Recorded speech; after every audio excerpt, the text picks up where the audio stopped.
प्रधानमंत्री श्री मोदी जी ने, गृह मंत्री श्री अमित शाह जी ने और भारतीय जनता पार्टी ने पिछले 10 साल से बहुत बड़ा धोखा किया है। दिल्ली सरकार की एक ओबीसी लिस्ट है। इस ओबीसी लिस्ट में, दिल्ली सरकार की ओबीसी लिस्ट में जाट समाज का नाम आता है। केंद्र सरकार की एक ओबीसी लिस्ट है। केंद्र सरकार की ओबीसी लिस्ट में दिल्ली का जाट समाज नहीं आता। तो दिल्ली यूनिवर्सिटी में जब बच्चे एडमिशन लेने जाते हैं तो उसमें दिल्ली के जाट समाज को रिजर्वेशन नहीं मिलता। दिल्ली यूनिवर्सिटी के कॉलेज में जाते हैं तो दिल्ली के जाट समाज को रिजर्वेशन मिलता है।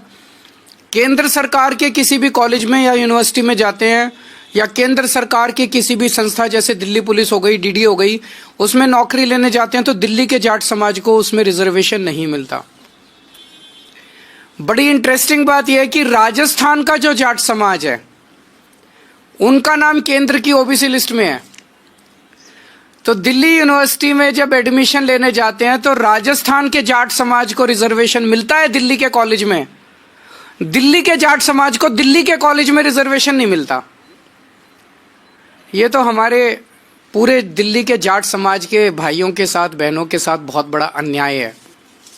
और ये अन्याय ये जले पे नमक छिड़कने जैसा है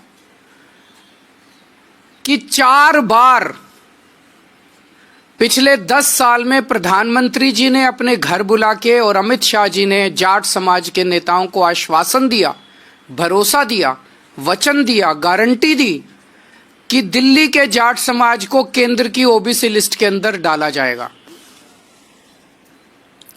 26 मार्च 2015 को प्रधानमंत्री मोदी जी ने दिल्ली जाट समाज के प्रतिनिधियों को अपने घर बुलाकर यह वादा किया कि उन्हें केंद्र की ओबीसी लिस्ट में दिल्ली के जाट समाज को शामिल किया जाएगा। 26 मार्च 2015 को नहीं किया। उसके बावजूद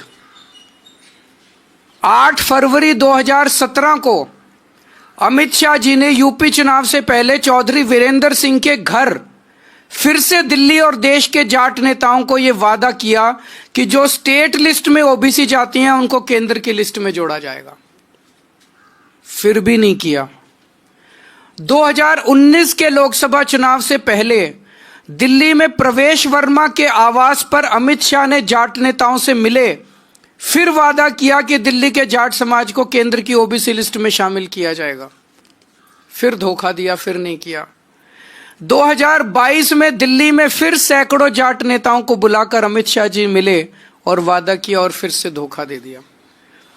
तो पिछले 10 साल में 4 बार, 3 बार दिल्ली के देश के गृह मंत्री ने और 1 बार देश के प्रधानमंत्री ने पूरे जाट समाज को बुला के बोला, अगर प्रधानमंत्री और गृह मंत्री झूठ बोलेंगे, अगर प्रधानमंत्री और गृह मंत्री अपने वादे को पूरा नहीं करेंगे, अगर प्रधानमंत्री और गृह मंत्री को जाटों की याद केवल चुनाव के पहले आती है, आप देख रहे हो हर चुनाव के पहले जाट समाज को बुलाते हैं, कहते हैं वोट दे दो, इस बार वोट दे दो, अगली बार कर देंगे, इस बार वोट दे, और कभी नहीं करते, कभी नहीं करते। अगर प्रधानमंत्री और गृह मंत्री इस तरह से झूठ बोलेंगे तो फिर तो देश में कुछ बचेगा ही नहीं। फिर क्या बचेगा उसके बाद? किसके पास जाएं इसके बाद?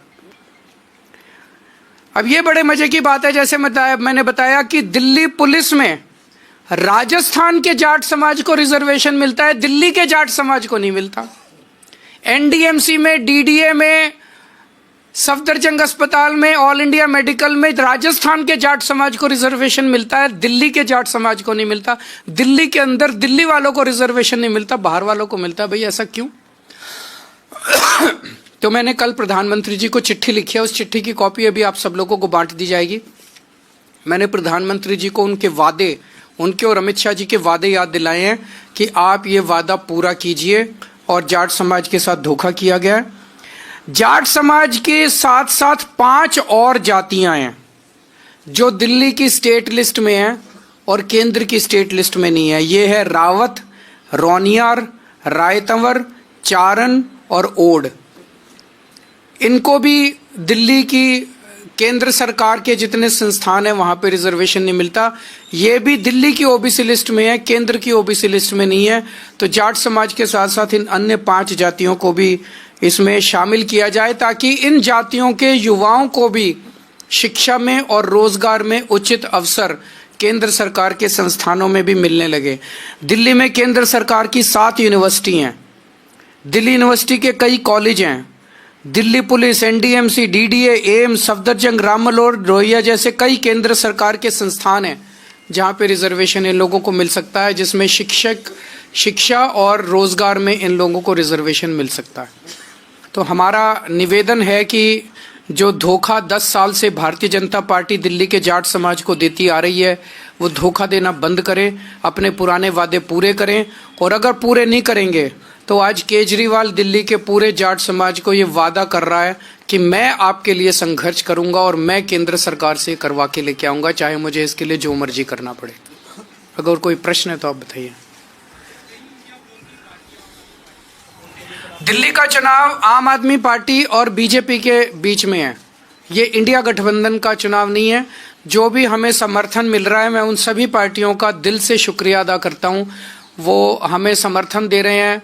ममता दीदी ने समर्थन दिया और अखिलेश जी ने समर्थन दिया।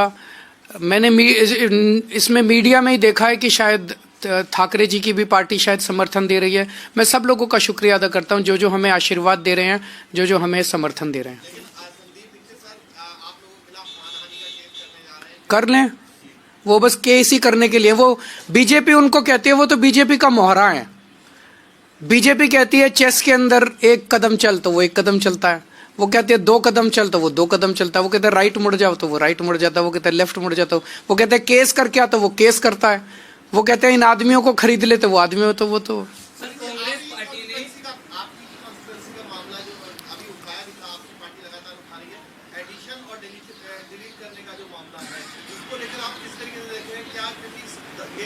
आज 3 बजे हमारी इलेक्शन कमीशन के साथ मीटिंग है। उस meeting chief election central election commission के साथ, उस मीटिंग में ये सारे मुद्दे उठाए जाएंगे। बीजेपी कह रही है कि आप इस तरह डरे हुए हैं कि 2-2 सीट से चुनाव लड़ने जा रहे हैं। मैं एक ही सीट से लड़ रहा हूँ। Thank you.